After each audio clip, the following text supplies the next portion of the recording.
Hi guys, welcome to movie makes. మనం already 2 parts అయితే చేసాం. 2 parts కింద రిలేటెడ్ వీడియోస్ లో ఉంటుంది. ఆ వీడియోస్ చూసి ఈ వీడియో చూడండి. అసలు ఈ మైక్రో డీటెయిల్ ఏంటంటే మన భైరవకి 5 స్టార్ బౌంటీ అనేది వస్తుంది సమ్ 80ని పట్టుకోవడానికి. మన భైరవ ఎలాగైనా ఆ సమ్ 80 సుమతిని పట్టుకోవాలని ప్రయత్నిస్తాడు. అలా ప్రయత్నించే క్రమంలో ఆ సుమతి మన అశ్వధామ దగ్గర ఉంటుంది. అరే అశ్వధామ అని అదే నాకు తెలిసి మేబీ ఆ సీనే మన భైరవ అశ్వధామ కలుసుకునే సీన్ అని నాకైతే అనిపిస్తుంది. యానిమేటెడ్ ప్లేలో చూపించిన ఆ డైమండ్ తో అశ్వధామ కింద మారి మన భైరవ్ అశ్వధామతోనే ఫైట్ చేస్తాడని అనిపిస్తుంది.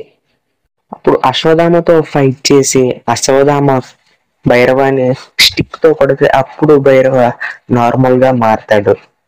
మారిన తర్వాత మన అశ్వధామ భైరవాన్ని మోటివేట్ చేస్తాడు అని అయితే అనిపిస్తుంది.